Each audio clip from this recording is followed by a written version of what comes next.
how he loves us. That old hymn she was playing, it's truly wonderful what the Lord has done and is doing. I believe he wants to do it tonight in this service with each one of us with open hearts. We've been using a little chorus for some days now, and it says, with all of my heart, I want to give you praise. Would you mind standing and let's try it together? All of my heart. With all of my heart, with all of my heart, I will praise you, Lord, with all of my heart, with all of my heart, with all of my heart, I will praise you, Lord, with all of my heart, with all of my heart, with all of my heart, I will praise you, Lord, with all of my heart, with all of my heart, with all of my heart, I will praise you, Lord, I will praise you, Lord, I will praise you, Lord, with all of my heart. Only by the blood of the Lamb, only by the blood of the Lamb, we overcome, by His grace we are saved, only by the blood of the Lamb, only by the blood of the Lamb, only by the blood of the Lamb, we've overcome, by His grace we are saved, only by the blood of the Lamb. It's a simple thought, isn't it? But it's true, only by the blood of the Lamb. We can't do it with works, we can't do it because we can earn it or deserve it. Without the shedding of blood, there is no remission for sin, the Scripture said. And there was only one whose blood was pure enough, and that was Jesus. His precious blood. Bought with corruptible things such as silver and gold? No, the Scripture said. But precious blood. So only by the blood of the... Why do we sing hymns like, oh, there's power in the blood, or nothing but the blood, or... Because it's true, isn't it? Aren't you glad tonight for that precious blood? We don't have to kill a ram or a goat or a lamb or a dove in the backyard and sprinkle blood over the horns of the altar or put it over the doorposts anymore. His blood, Jesus' blood, has already paid the price. Sing it one more time. Only by the blood of the Lamb. It's only by the blood of the Lamb. We've overcome. By His grace we are saved, only by the blood of the Lamb, only by the blood of the Lamb, only by the blood of the Lamb, we've overcome. By His grace we are saved, only by the blood of the Lamb. There is power, the wonder-working power in the blood of the Lamb. There is power, the wonder-working power in the precious blood of the Lamb. And would you be free from your burden of sin? There's power in the blood, there's power in the blood. Would you or he the victory bring? There's wonderful power in the blood. There is power, the wonder-working power in the blood of the Lamb. There is power, the wonder-working power in the precious blood of the Lamb. And will you be free from your passion and pride? There is power in the blood. There's power in the blood. Come for the cleansing to Calvary's side. There's wonderful power in the blood. There is power blood of the Lamb. There is power, power, the wonder will be power in the precious blood of the Lamb. And would you do service for Jesus your King? There's power in the blood, power in the blood.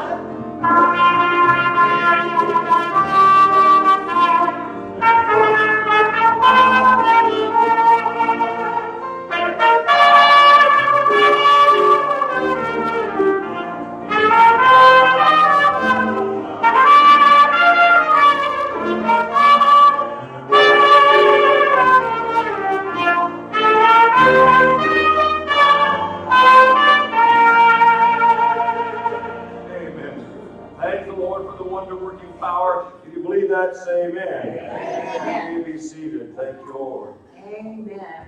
Could I just have a moment? The children are coming in, and I want to make sure that they get their little sheets, and I've already explained, and I think Miss Donna's already explained to them that they can do these sheets. Here you go, Miss Donna. I'll let you give me charge of that. And we're going to get back to singing, okay? Glad the kids are here. Great. Not just something to sing about. The songwriter said, I have something, but he's talking about the someone. And that someone is Jesus. I cannot be content to sing anything I cannot feel.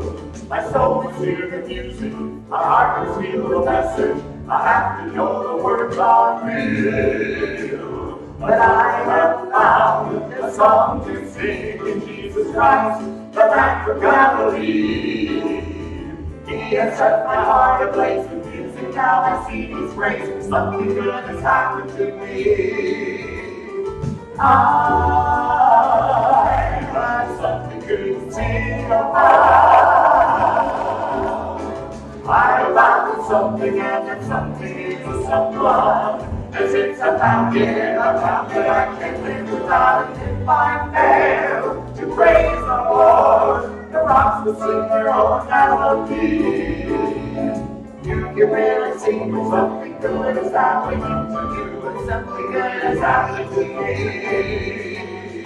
Amen. Something good in Jesus has happened to me, even this very day.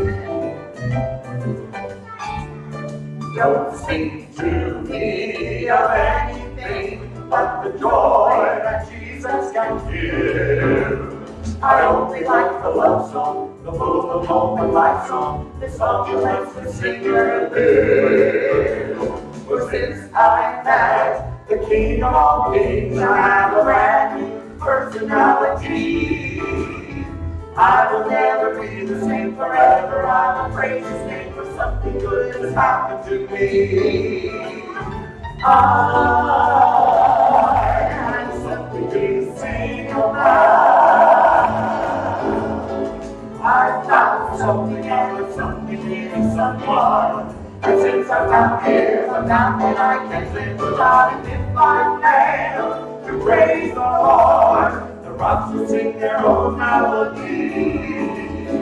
You can really sing when something good is happening to you. Something good has happened to me. Something good has happened to me.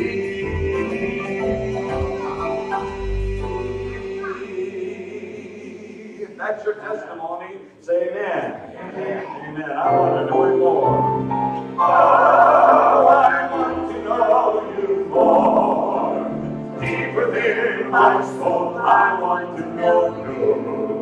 Oh, I want to know you. To feel your heart and know your mind. Looking in your eyes, there's something within me. Rise and say, I want to know you. Oh, I want to know you more. Oh, I want to know you more. Deep within my soul, I want to know you. Oh, I want to know you. And I would give my final breath to know you in your death and resurrection. Oh, I want to know you more. Oh, I want to know you more. Oh, I want to know you more. You know, that is really a heart cry, and I hope it's yours tonight. There's a phrase in that second stanza we just sang, or second part of the chorus. It says, I would give my final breath to know you in your death and resurrection. Peter said something like that, didn't he? Peter said, oh, Jesus, I want to go with you now. Peter, you can't go with me now, Jesus said. I'm going away, but I'll come back. Peter said, oh, Jesus, I'll go with you. I'll lay down my life for you. Jesus looked at Peter in John 13, and he said, but Peter, you say you'll lay down your life, but you're going to deny me even before the rooster crows in the morning. Peter's heart was hurt by that, I'm sure, because the very next chapter starts, let not your heart be troubled. He saw a troubled heart, and he said, don't let your heart be troubled. Tonight, we might have the tendency to say, I'll lay down my life for you, Lord. But will we stand for him? Will we take our stand for him? That's the key. We started Sunday morning with the idea that Ephesians and Paul's words say, having done all you know to do, stand strong. I hope you've done all you know to do, and renewal and revival this week. That's between you and the Lord. I want you to stand, if you will, right now, and able. If you're not able, just remain seated. It's fine. Sing this again before we go to prayer. Make this your prayer to God, even before we verbalize other kinds of needs. Maybe we need to give requests and some other kinds of things. But, oh, God, we want to know you more. I want to know you more. Deep within my soul, I want to know you. Oh, I want to know you, and I will give my final breath to know you in your death and resurrection. Oh, I want to know you more. Oh, I want to know you more. Oh, I want to know you more.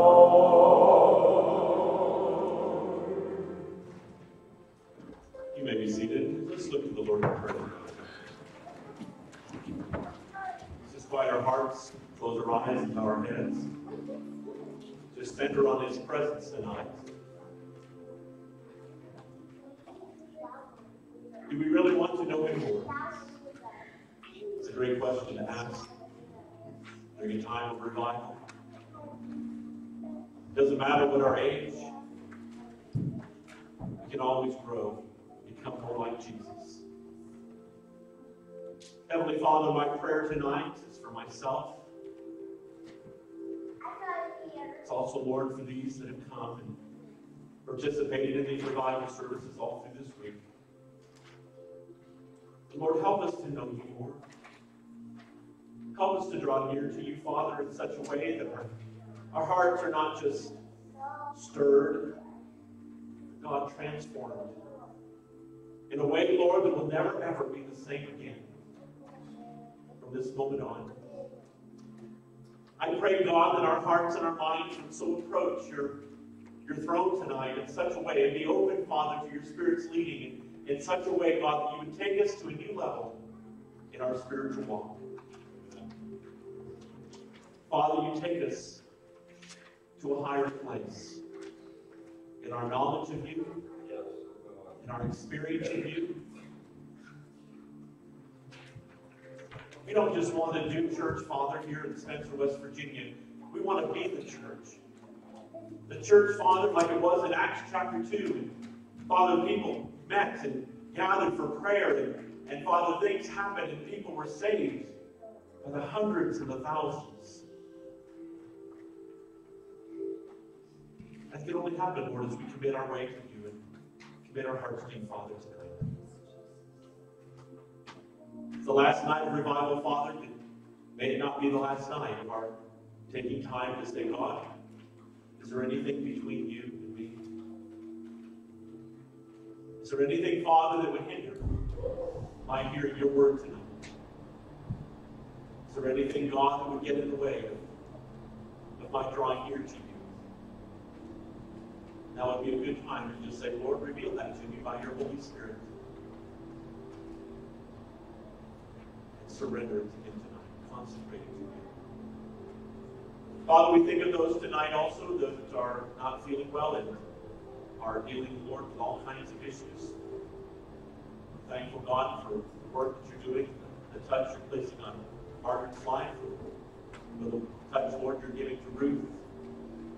And others, Lord, it's good to see Joanne here tonight, Father, the work that you're doing in her life, physically, spiritually, and emotionally. Just thank you, Lord, for these children. And how we pray, God, that even though they're sitting there with their papers, their pens, Lord, some way, somehow, before this night is through, you speak to their hearts. Would you touch their tiny little lives? Let them know, God, that you care about them. Let them know, God, that they're loved in a special and mighty way. I'm thankful, Lord, that we serve an almighty God tonight. We serve a great, awesome God. And there's nothing, Lord, tonight that you can't move if we'll simply put our faith and our trust in you. Lord, we ask these things in Jesus' precious and wonderful name. And again, God, we just want to know you. Amen. If our ushers will come, we'll receive our evening offering. Thank you for your faithful giving all week long. Ask God to bless it and multiply and use it for His glory. Brother, we ask the blessing.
We felt right at home in the presence of Jesus with you, our family, this week. Thank you so much for making us feel a part of you and accepted and loved. It's so good to see each and every one of the children here. We're so glad that you're here. Make sure you listen closely so you can at least tell me one song that we're singing during the service. One thing my husband, Reverend Leckrem, tells us, he's going to tell some really good stuff from the Bible in just a little bit. And then at least one way to become a better follower of Jesus. And write those down on that page. If you can't write yet, some of you look kind of young, you'll need to be able to tell me at least 3 of those things. And then you get a prize after church. Great. I like prize. Yeah, don't forget to look for Larry the Cucumber. Some of you that's been here know all about Larry. And we also have a few free items back there. We just put out the evangelist perspective from this quarter. Make sure you pick one of these up. It's got great information, great reading. This was actually an inside look at Reverend Susie Schellenberger's call to obedience. And you might check that out and take that with you. And those are free. There's also free information about us. It looks like a Christmas That looks card. like a Christmas card. You know why? Why? Because it was our Christmas card. Oh, that's right. It was our end of the year newsletter for 2017, and we still have a few of them left, so please take one off of the table this evening. And if you want to know more about Leckrem Ministries, take one of these little pamphlets and remember to pray for us. And if you'd like to hear from us from time to time, there's a little sheet back there that you can put your name and address down, and we'll try to keep in touch with you, okay? The list is long and the time is short, but I'll heartily thank you. Pastor Brad and Patty have been such gracious hosts and hostess for us as a church board. Thank you for keeping revivals a priority in your schedule. I hate to let the secret out, but there are some churches that don't have revivals anymore. They don't think they're important anymore. They don't think we need revival anymore. Or for whatever other reason, they maybe can't afford revival anymore. I'm thankful that you as a church and as a church board are holding strong. And I want to commend, I know she's not able to be here for illness, but I want to commend choir members. Those that are singing the choir. I still like to have a church choir. I think it's wonderful that you've got it. I looked at a little, I didn't snoop, but I saw some music playing here, and I thought some of the things you're singing and doing, thank you for being a part of the music program. I know it takes a little extra effort. Come early and practice, or stay late and practice sometime. But you know, ministry is worth it. It takes a little extra time to drive the church van, bring in kids. I think it's worth it. It takes a little extra time to study your Sunday school lesson and be a part of Bible study, or even be a Bible study teacher. But I think it's worth it. You see, it's not about doing enough to get by. It's about doing what God would have us to do and say, Lord, I just can't do enough for you anyway. And it's not about the doing, but I sure want more to just invest my life in other people. So thank you in advance for whatever the offering is. We seldom know what that offering is. We live by faith. And I'm not complaining. God is taking care of us. We don't have any gripes. I can tell you the center of God's will is a wonderful place to live. But it's not like many jobs where they always know what their benefits are going to be or their hospitalization. We don't have hospitalization. We just have this group called Christian Healthcare Ministries, and folks kind of help each other in their medical needs. And fortunately, we don't have many medical needs yet. But we may have one of these days. We don't know. We're not predicting anything. I'm saying all that to say that we have a lot of uncertainties. But in those uncertainties, there's one thing that is certain, and that's that Jesus Christ is the same, yesterday, today, and forever. You see, the songwriter put it this way. He said, I will trust even when I cannot see. If I just trust what I can see, like a pew that's holding you up, that's not faith. But when you trust Him in faith, when you can't even see, oh, there's great new growth of discipleship. When I cannot understand God's will, when I do not know the reason why, He should choose the path that lies before me.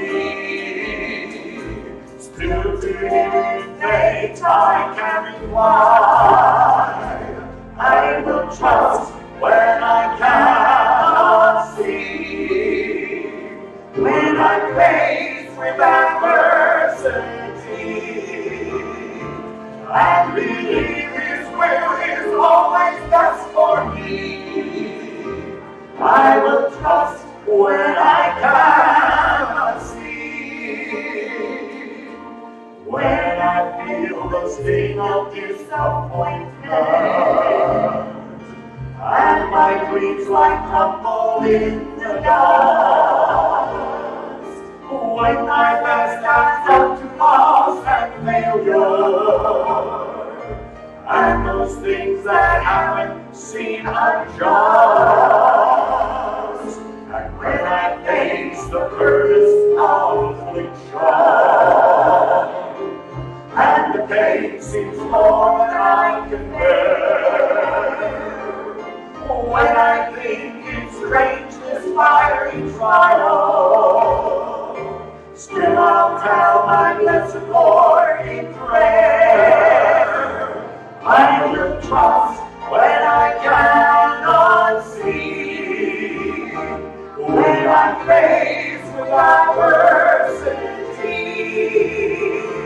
and believe His will is always best for me.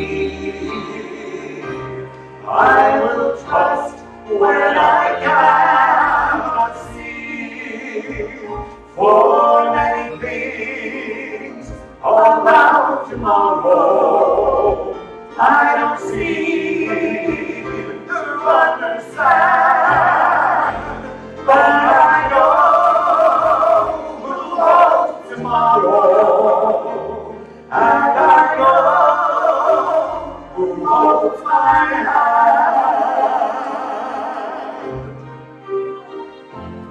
I don't know about tomorrow. It may bring me poverty, but the one who feeds the sparrow is the one who stands by me, and the path that be my portion may be through the flame of love.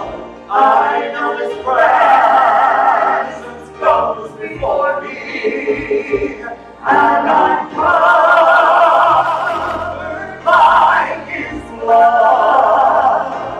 For many things around tomorrow I don't see to understand, but I know who holds tomorrow, and I know who holds my hand. I don't know about tomorrow, but I know He holds my hand.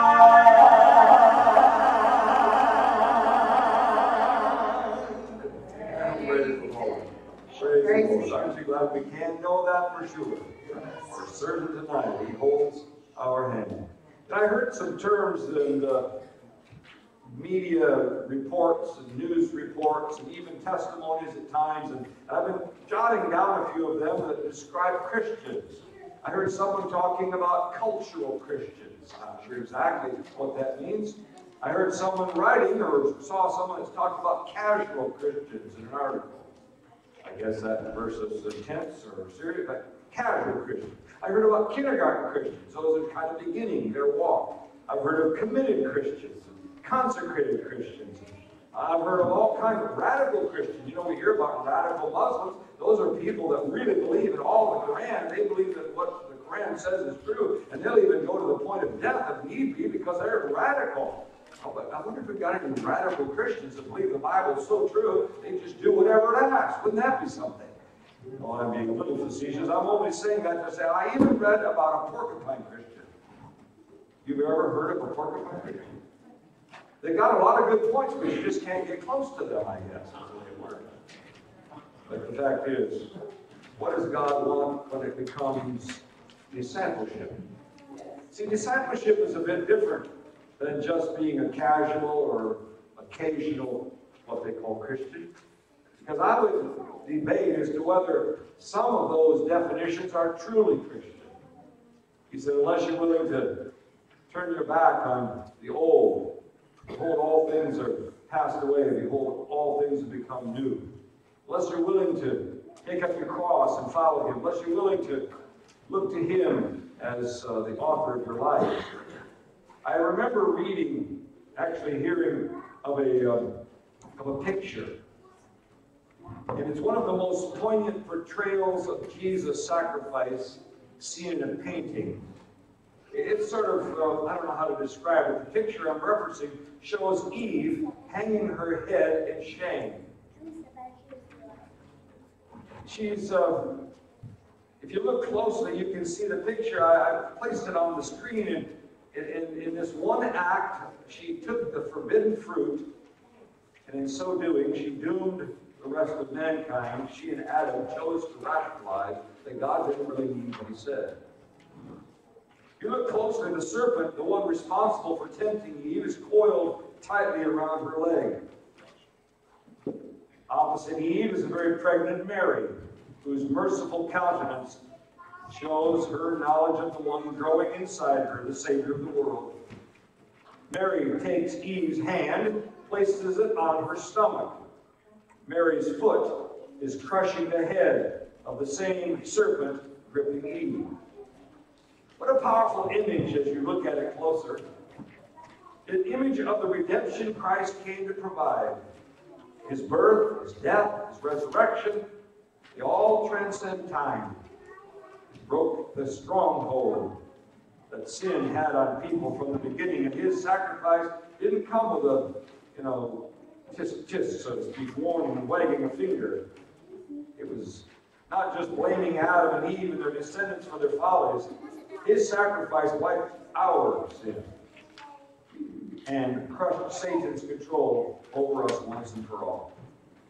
See, as I saw and witnessed that picture, I realized that I'm really convinced more than ever in this day and age that in America, at least, we have largely preached the gospel of Christ as a way to be free from the consequences of our sin.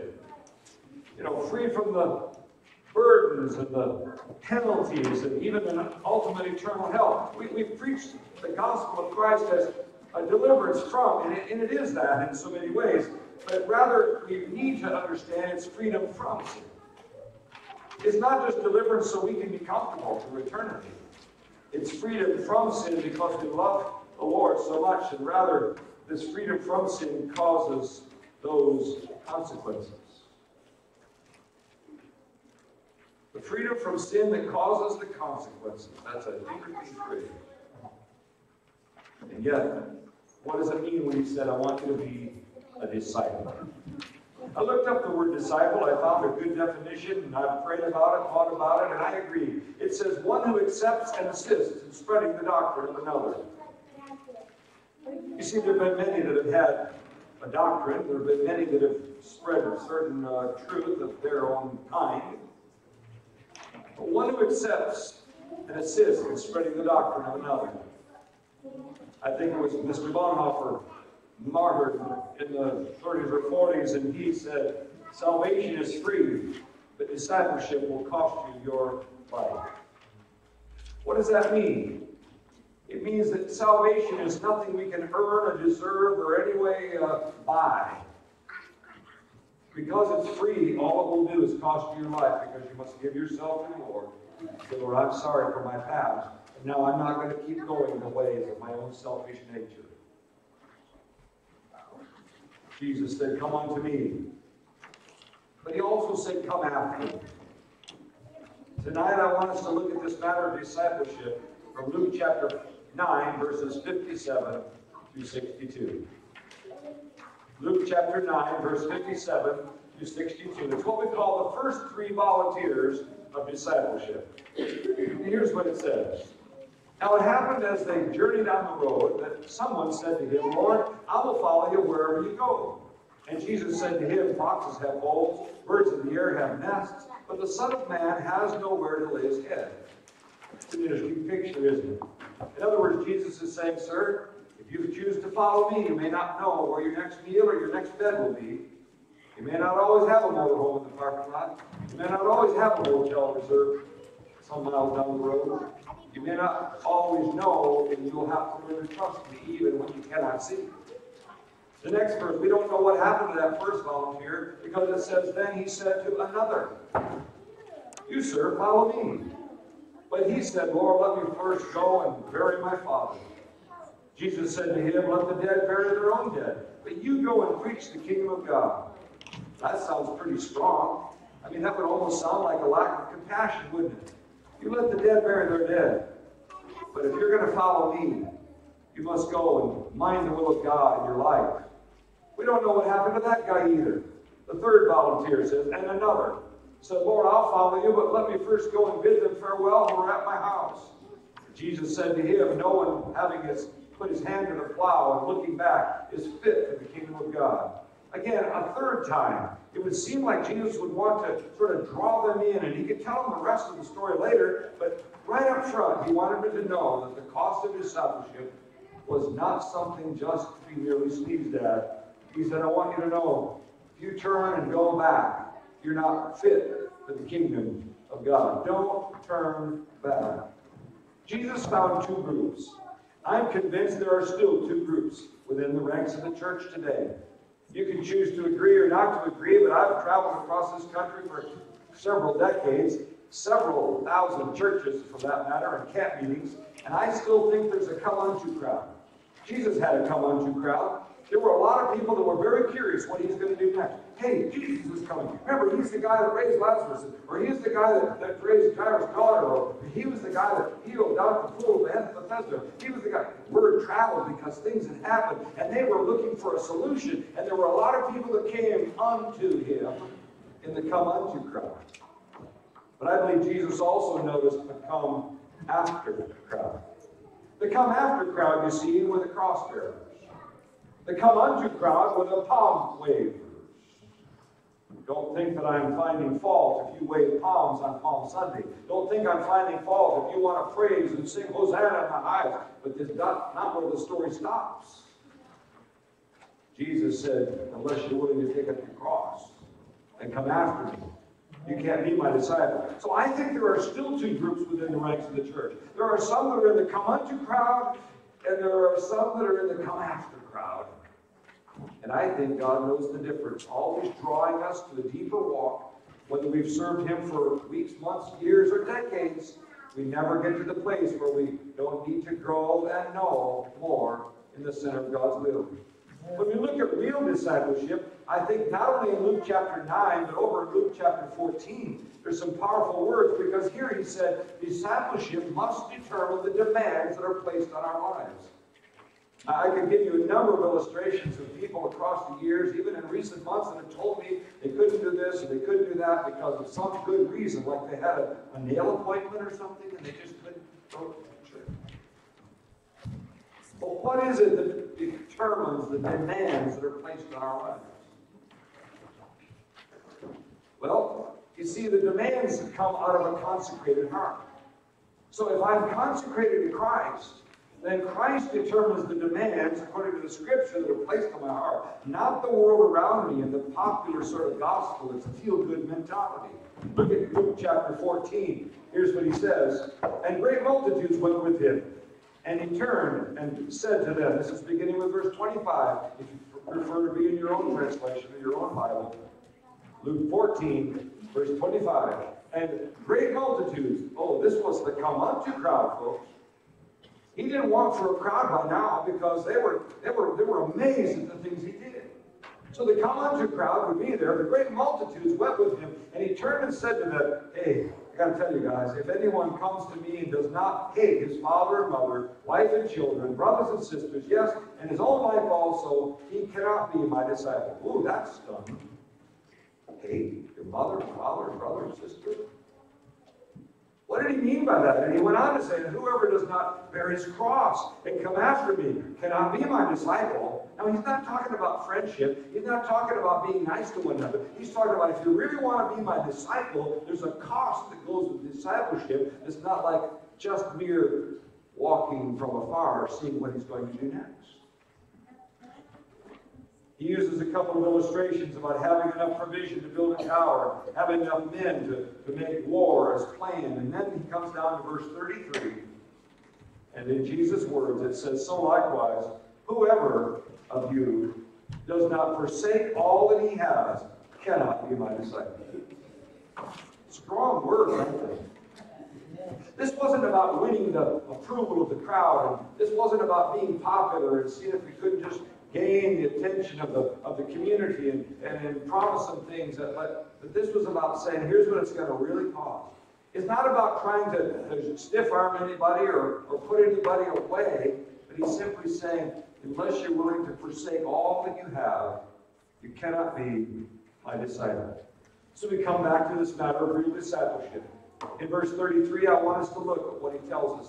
He says, I want you to know he wants to control our hearts' affections. Excuse me, that's verse 26 or 7. He's talking about unless you're willing to hate. Now, the word hate there is actually a word which means love less. So if we were to read it this way, it would sound like, unless you're willing to love less your father and mother, unless you're willing to love less your husband or wife, unless you're willing to love less your son and daughter than you love me, you can't be my disciple. Now, I know that sounds different than hate, but in that context, it's an interesting pattern because he says, where your treasure is, your heart will be also. So he said, if your treasure is in me, your heart will be in me. If your treasure is in the stuff of the world, your heart will be with the stuff of the world.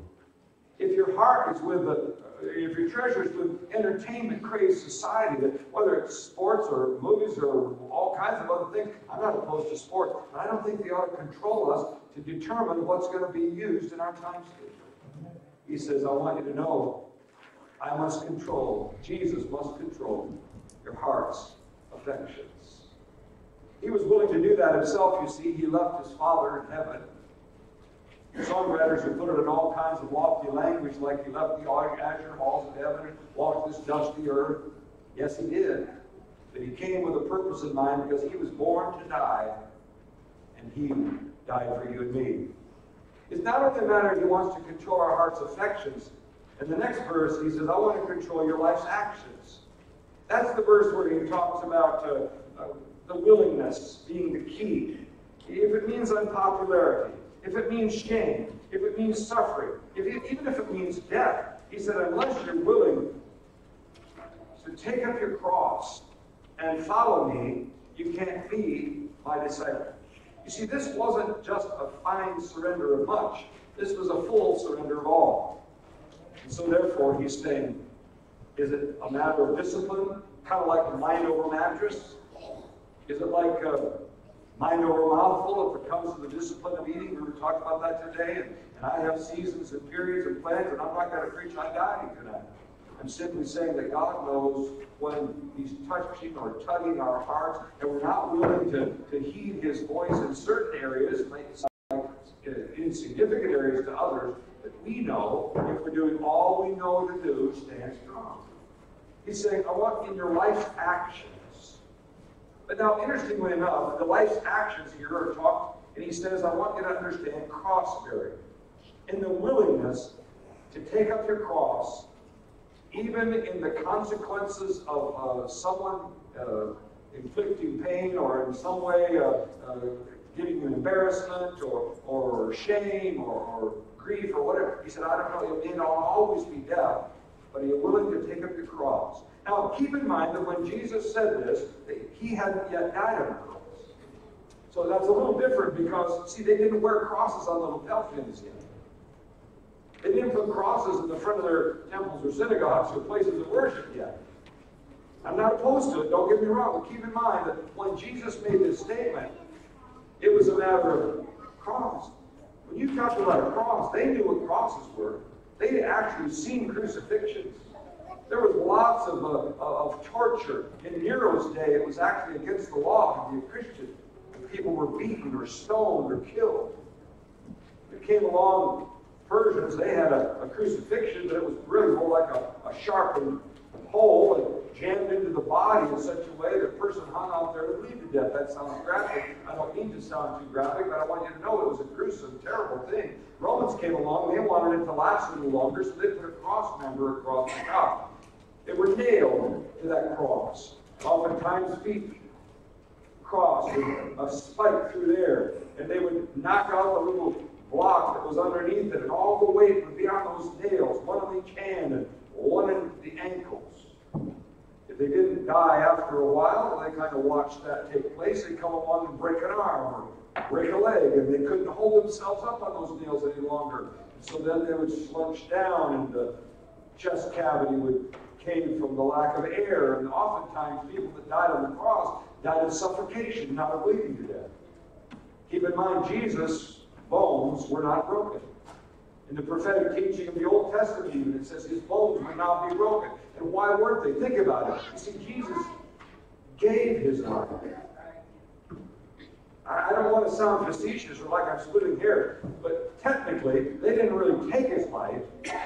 He could have called 10,000 angels to set him free if he wanted to. But they did scourge him and beat him and torture him and hung him on a cross. And finally, in excruciating pain, he gave his life and said, I commend my spirit. And he died for the sins of every man, every boy, and every girl, and every woman. But in so doing, when he said cross, there were those that were not very sure that they wanted. They really liked the miracles. I mean, they really liked that stuff of where things were done and people were healed, and boy, that was great.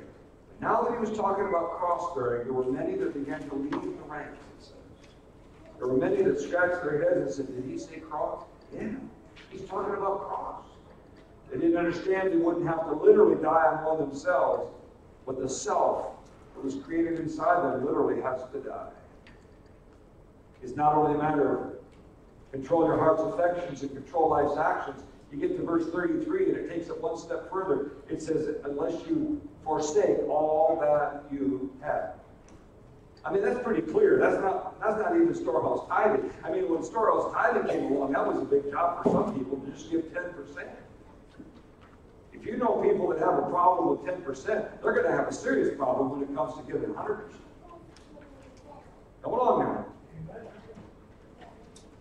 I'm not telling you that you have to give your whole check if you're still working, or your whole retirement, or your whole Social Security. But who really owns it? It's the difference between whether we own it or God owns it. If we're really a steward, he owns it, and he's entrusting it to us so that we can use it for his glory.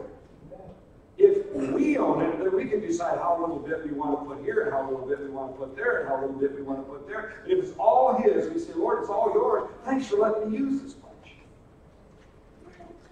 Maybe that's a mindset, but I can tell you this. He said, unless you're willing to forsake all that you have.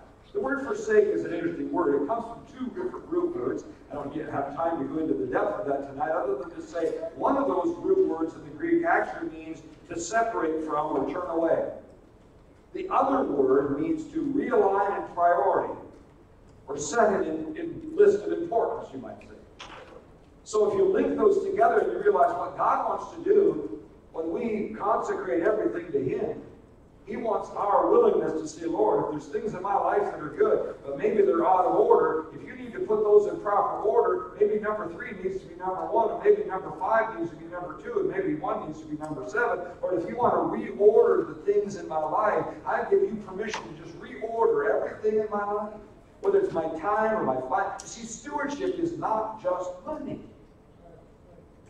If stewardship were just money, we just talk about money. Stewardship is the total management of my life for the glory of God. That means the relationships God has entrusted to me. That means the time of day. We all have the same number of hours in every day. It means, yes, the finance that we've been given through whatever means of work or other ways. But I can tell you this. Whatever it is that you've gained, if you allow God to have full control, then no longer is there a struggle in your heart as to whether you can afford to give tithe, or afford to give offerings, or afford to give to missions, or afford to give to evangelists, or afford. You see, you can't afford not to because you cannot give God. And I've said before, and I say it again, I don't believe we give to get, but I believe when you give faithfully and honestly and obediently, God will bless more than you're able to even contain. Press down and shake it together, running over, and pass it. It's hard to understand for some people, but I can tell you this. When you give, even talk the first 10%, if you faithfully tithe and are obedient with what God asks you to give otherwise, the other that you have left, whether that's 80% or 85%, whatever it is, that'll stretch further than what you would have had you kept the whole thing. It's happened many times in our lives. It happened again just not too long ago, going through a discount store, and actually it was a sale, I think at Kohl's, if you want to know the truth. It was in Oklahoma City. I'm thinking of 2 or 3, but this one comes to mind quicker. And I needed a pair of slacks. It were gray slacks I needed for a jacket and other outfits that I had. My gray slacks were getting kind of tattered, and I was a little afraid of the seams, if you want to know the truth. I thought I better not trust them too much longer. They're quite a few years old, and I decided, hey, on sale. But they were kind of expensive slacks. I wanted slacks that were going to last a long time. They were about $79, $95, $80 for a pair of slacks. That's a little out of my league, but I noticed they were on sale, and they were marked down to $19. And I said, hey, I think maybe I could do this.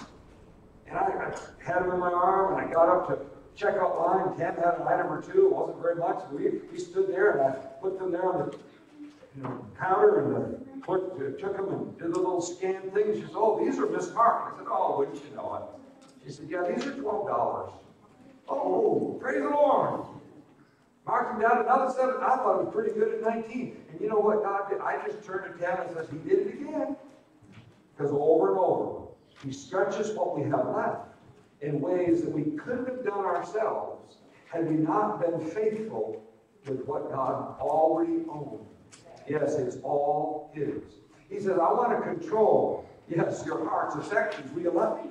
He said, it's really a control issue, I want to control your heart's affections. Am I first before mom or dad or brother or sister or husband or wife or son or daughter or even your own self? He said, am I first above all those in your relationship? If I am, he said, then I can be Lord of your life. And he said, I want to control your life's actions. He said, I don't want you to think you have to just lay on a cross and be dropped in a hole somewhere. But he said, I want you to know in very much the same way, because I died for you. You're going to have to yourself die unto yourself, that you might live for me. And he said, thirdly, I want you to know, I want you to control. I want to be able to control your personal assets.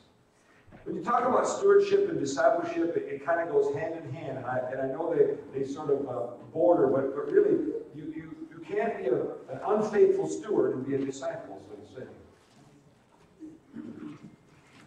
The old timers, I'm going to date myself here, but they used to talk about something like the unknown bundle. I like the term, personally.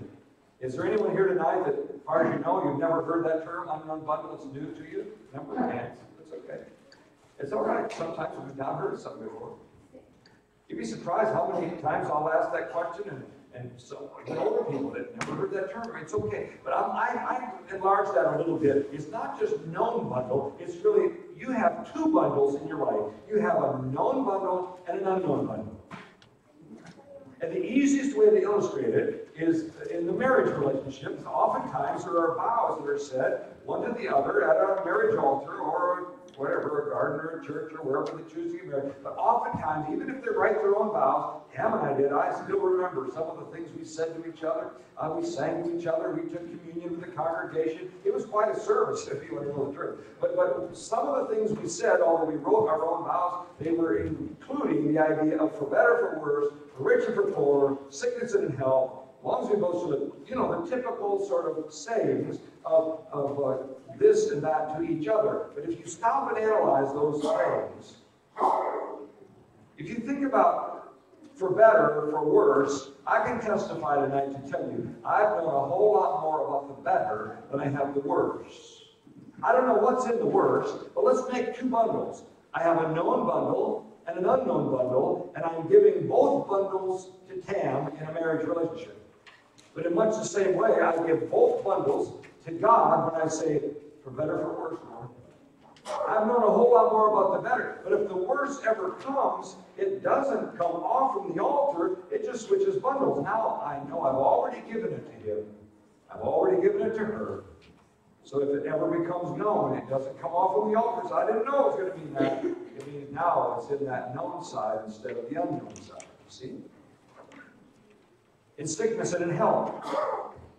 We've been blessed to have relatively healthy bodies to this point in our lives, but I've never had to sit at the bedside of a dying mate with a terminal illness, but I know many people have. You see, it's in the unknown bundle for me right now. But if it ever comes, I don't pull it off the altar and say, hey, I didn't know it was going to mean this. I didn't know it was going to mean all this time and hospice and all that goes with it. I didn't know it was going to mean all that, Lord. No. You see, it just comes from one bundle over the other bundle. Where I don't know about it right now, so it's in the unknown. But when it becomes known, it's part of the sickness side that I said, I'd give that to you too. For richer, for poorer. God has blessed our lives, and we're thankful for that. But we've really never gotten to the place we can't. We'll have to wonder where the fuel bill or the insurance bill for the vehicle or travel costs or all those kinds of things. We're not really coasting on, usually kind of making it work from month to month. And I'm not complaining. I'm telling you, God has a way of bringing it together. But I've searched all of our family trees. My mother, my father, her father. I've searched all the family trees. There's not a wealthy person in bunch. And I can tell you this, if we ever find a millionaire out there somewhere, we're going to make it, though, because that's going to be in the unknown side moving over to the known side. Right now, it might be the poorer, but if it ever becomes the richer, it doesn't come off the altar and become mine. It just switches bundles, you see. Now, what was an unknown side, now is in the known side. I give it all to him before I even knew what it involved. You see, every bundle is like that in your life. You have a known and an unknown. The things you've experienced and learned and been taught, and the things you haven't learned and experienced and been taught. And when those things become known, they're on the unknown bundle of God's altar. You see, that's the key to discipleship. He says, I want to do this in your life if you'll let me. But you're going to have to learn to trust me even when you cannot see. If you'll trust me when you cannot see, he said, I'll hold your little hand when you're walking through the storm or the dark night or all those kind of analogies we make. Helen, would you come back to the key word, please? I want tonight to think about this matter of discipleship. And in somebody's life here tonight, I don't know if it's young or old or in between, but I can tell you this, in somebody's life tonight, God wants to take you to a new level of surrender. You may have been forgiven from sin in your past life. Maybe that was as a child, or maybe it was as a young adult, or maybe it was as a middle adult. But I can tell you this, just going back and remembering that one time is not enough. We've got to keep walking in the light. If we walk in the light, we have fellowship with the light, and the blood of Christ cleanses. The old translation says cleanse them. It's a present participle. It means continually keeps cleansing. It's kind of like that being filled we talked about the other day. The continual process. He says, I want to continually cleanse you, but you got to keep walking in all the new light that comes. As I show you something in the Word, as I show you something in a Bible study, as I show you something in the matter of your prayer life, and I show you something in the matter of your relationship with your husband or your wife or your friends or your community, as I show you something in your walk along the journey, he said, I want you to walk in the light and have fellowship. He's the light. I want fellowship with you. And he said, if you'll walk continually in obedience, he said, then I will continually cleanse from all sin. Not only sin past, but even that potential for those errors or mistakes or human frailty or what we call iniquities. See, there's lots of little areas we call those things, but quite honestly, God is displeased if we allow those things to become the normal part of our pattern in life. It was Bill Gaither who wrote this little chorus. He didn't realize he'd help us close this thought with these three points of message. I'm going to live the way he wants me to live. That's actions. I'm going to give. It'll seem like there couldn't be any more to give. Oh, that's assets. And I'm going to love. There's just no more love. That's affection. And in all three areas of discipleship tonight, I want you to evaluate and say, Lord, that's what I want to do. I want to live the way you want me to live. Not the pressures of the world that goes around me. I want to live the way you want me to live. If you can do that tonight, I'm going to ask you to be honest with God and honest with people. Nobody has any fingers to point. We've been praying that somebody would feel the need to come and pray at an altar or sit in a front seat. If you'd like to do that, that step of faith might be the key that unlocks obedience for someone else, because someone else might not be willing to be first. No one's going to ask you what it was. Nobody thinks you went into deep, broken sin. That's a trick of the enemy. Nobody's going to judge you. The enemy would like to think that you're going to feel less than you should feel. You'll feel more than you've ever felt before if you continue to walk in new life and walk in obedience. Would you stand together? Would you pray this prayer with me? It's actually a testimony. Lord, I'm going to live the way you want me to live.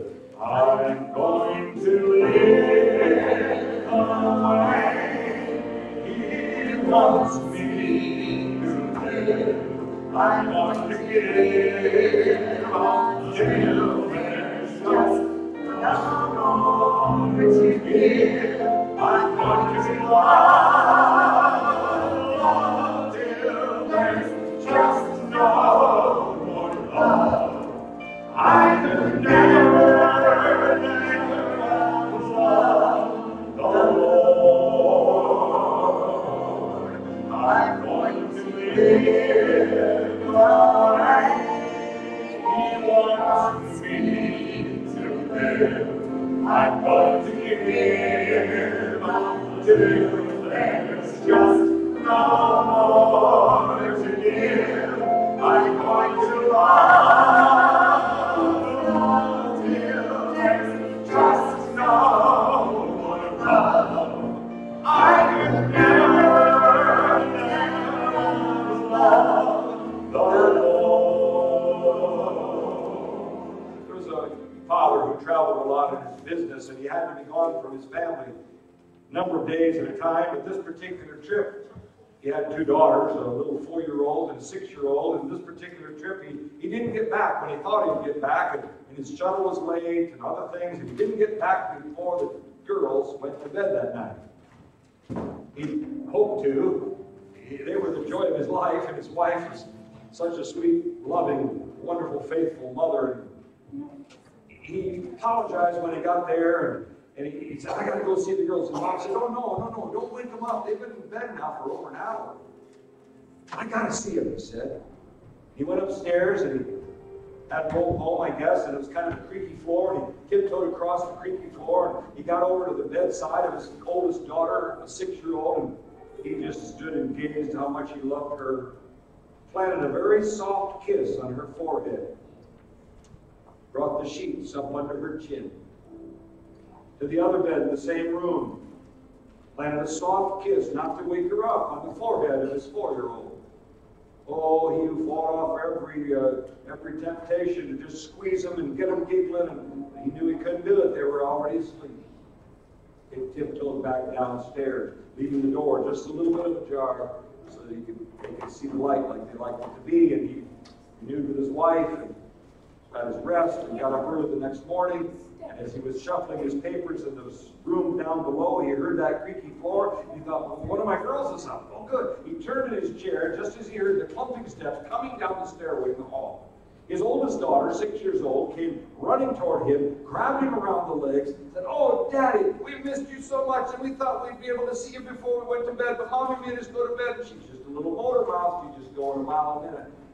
Dad's loving every second and taking it all in. She's looking up, he's looking down, he's kissing her on the top of the head. Oh, honey, I missed you so much. I'm sorry, my plane was late, my shuttle was late, couldn't get back. And he's making his words with her about the time the younger daughter, the 4-year-old, came rushing into the door. Oh, I'm going to get to you, Daddy. And 6-year-old said, I told you I got here first, and I got all there is of Daddy. I know this teasing would never happen in some of your homes, but it did in this one. And the older daughter was squeezing out the younger daughter, and the little daughter was saying, hey, I want Daddy too. I want to hold Daddy's leg. And they were kind of giggling like it was a game at first, but then after 4 or 5 blockouts saying, I got all there is of Daddy. You can't have any of him. The little one sat down on the floor, her lip began to quiver, and she began to cry. She'd reached her threshold of frustration and pain, and Daddy saw that the game had gone on far enough, leaned down and picked up his younger daughter into his arms, and he said, oh, honey, it's okay. Sissy's just teasing you.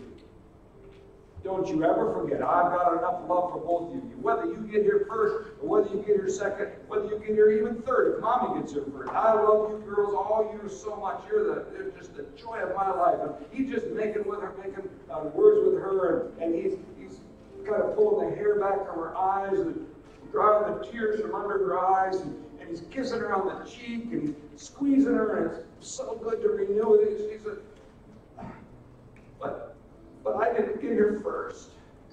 It's okay. And he changed the subject just enough to say, I brought you a surprise. Ooh, the dynamics change in the room whenever you use those words. Even for big girls, I've found. Where is it, Daddy? What is it? Where do we get it, Daddy? Well, I think it might be in the kitchen. In fact, I think Mommy's already making breakfast. Let's go see if we can't find that surprise. Oh, they were giggling and excited that it didn't make too much difference who got there first now. And he shuffled out of the doorway, and just as he did, little sister looked down at big sister who had to let go of the legs now so Daddy could walk. And little sister looked at big sister and said, you might have all there is of Daddy down there, but Daddy has all there is of me up here, and I like it a lot better anyway. What a picture.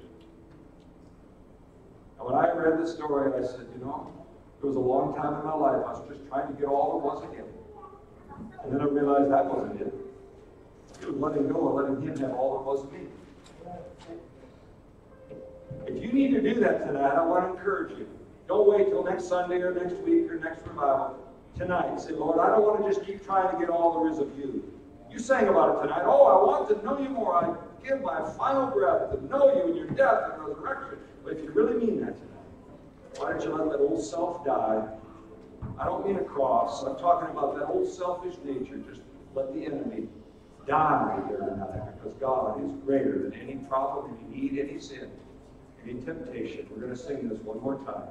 If you'd like to pray, I'd love to pray with you before we go. But you got to mean it.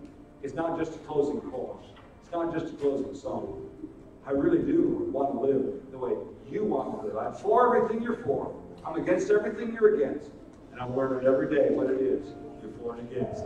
I'm going to live the way He wants me to live. I'm going to give until there's just no more to give.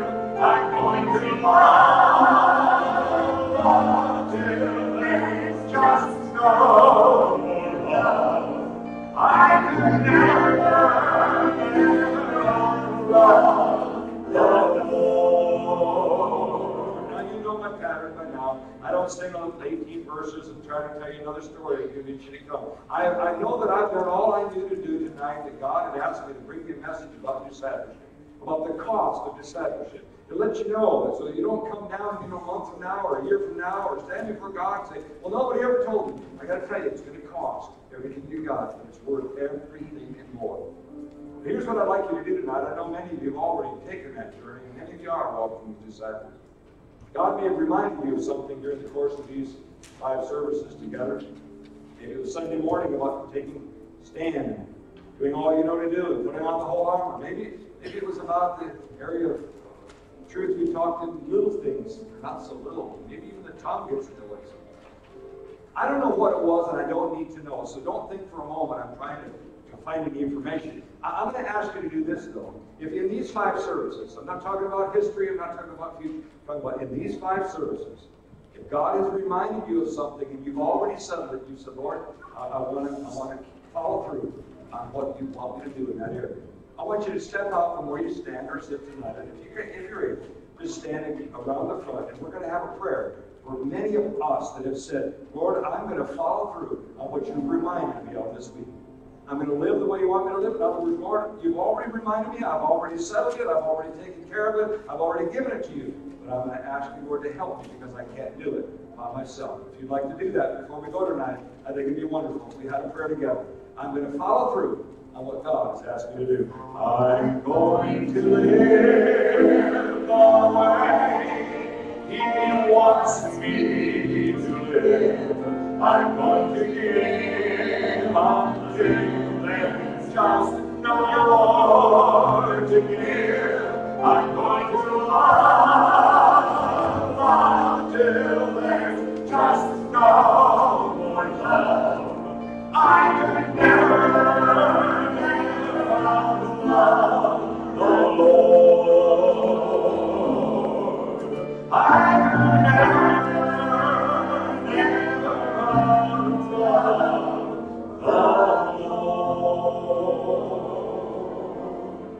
Been so kind and attentive. Let's pray together. Father, you know every need, every heart cry. You know those that are burdened and really carry a heavy load for other souls. And you know those that really don't. They're sort of in the come unto crowd. But for some reason, Lord, this week you've reminded us of different kinds of things. For some, it might have been a promise we made. For some, it might have been part of a miracle we left behind. For some, it might have been the little things or the lack of joy. Our sorrow can be turned into joy, you said. For some, Lord, it might even be this matter of discipleship. It's pretty hard to put you ahead of loved ones, let alone stuff of the world and other things. Whatever it is you reminded these dear people of, I know what you've talked to me about this week. You really have reminded me to continue to pray in a different way than I've been praying before. You really reminded me of another area in my life that it is not just renewed, that I never thought of it before, but you reminded me that I need to follow through. I ask you, Lord, because you've done that or are doing that for hearts in this congregation, that we wouldn't look back to the yesterdays or what it used to be like, but we'd say, oh God, what do you want us to be in the rest of 2018? What do you want us to be in 2019 or 20 if we should live that long, if you should tarry? We want to live the way you want us to live. So Lord, I pray for every child, every young adult, every adult. You know each one. I pray that as you meet those needs according to your riches and glory, that our answer would continually be yes.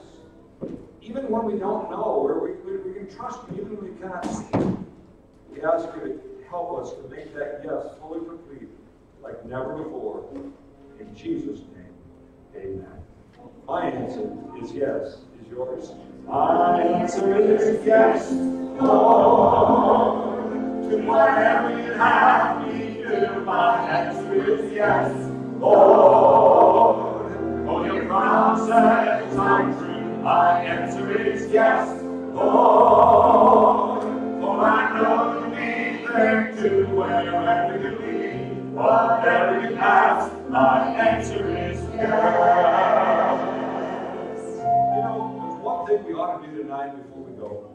Campbell's grandpa used to say, there's only one good time to testify. Only one time. It's when you feel like it and when you don't. And maybe there's a person that just needs to give a word of testimony before we go. Not aches and pains and struggles and trouble. I'm just asking you, if you need to do that to be obedient, and I didn't give you opportunity, I feel like I missed or sort of rushed us out of the presence. Does anybody need to be that person? I kind of felt like needing to say, I have a new milestone. God's done a new work. You don't need to be any more specific than you want to be. I just felt, checked in my spirit, and I want to be obedient. Anybody need to be first? Yeah, let's skip first. Who'd like to be second? I'd like to say that I'm really thankful what we're going through. The first time I came to the morning, meeting with me, said that people that have no idea who we are, or you have to set before people and call them and pray for us. That is really spoken in my heart. And this is all the things that we're working with, that really is really impressed me how I need to make that same kind of commitment. Bless your heart. And you can feel a fervency, and there's a couple of ladies that happen to call in this week. Sometimes we have a man from another area, another one who used to be from Pennsylvania that called in from time to time. They're not always able to do it, but when they feel prompted to do it, we know we're doing that. I can feel a sense of, it's a lift, isn't it? When somebody doesn't even know us is just so burdened for revival. And I hope you'll renew that burden for prayer for renewal of revival. Anybody else need to testify before we go? I'm going to keep you any longer.